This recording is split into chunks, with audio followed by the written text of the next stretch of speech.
Bonjour à tous, c'est Emmanuel, j'espère que vous allez bien et nous retrouvons dans cette dernière série autour du thème de la solitude mais en Dieu. Comment je peux vivre justement le temps de solitude que je vis en Dieu. Donc si jamais vous me prenez en cours, sachez qu'on a déjà fait deux autres vidéos sur le thème, n'hésitez pas à aller les voir. Et donc on est parti. Installez-vous confortablement avec, si vous le voulez, un petit verre d'eau de quoi noter, respirez profondément et puis on est parti. Donc merci à vous de faire partie de cette belle communauté. Merci pour vos mots chaleureux. Donc sachez qu'il y a une présentation de moi à la fin de la vidéo si vous ne me connaissez pas. Et si vous êtes nouveau, soyez les bienvenus.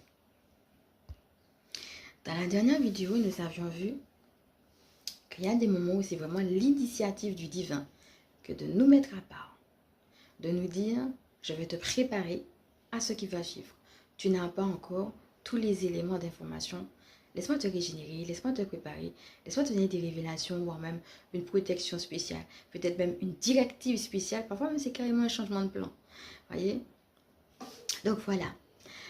Et aujourd'hui, dernière chose, nous allons voir finalement la solitude, mais face à l'adversité. Comment des fois, on peut se retrouver face à une adversité particulière qui fait que on n'a pas d'autre choix que d'être seul.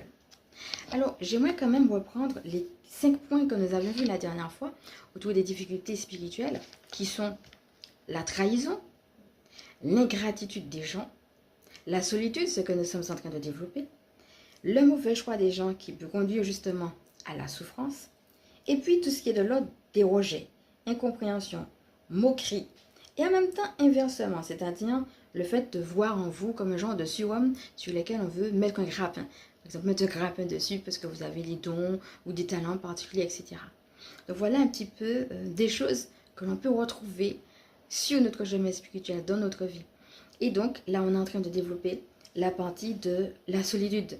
Comment des fois on peut voir qu'il y a des choses qui nous affectent et puis on a besoin d'aide et pourtant on se sent seul.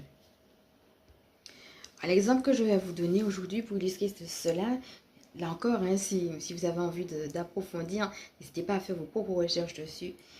C'est Jésus à Gethsemane, c'est-à-dire avant de prendre la croix. Il a vraiment ce temps où il se dit, mince alors, je veux mourir et en plus dans des conditions qui sont atroces.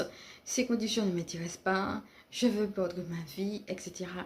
Il demande même à ses amis, donc les disciples, de prier avec lui et les disciples même n'y arrivent pas. Donc il est seul face à cette réalité qui l'attend, le destin de la mort et de la mort de des conditions atroces, tragiques. Et en même temps, aussi seul parce qu'il a besoin de soutien et puis il n'a pas ce soutien. Vous voyez, des moments, comme je disais, où on a vraiment besoin des gens et puis ils sont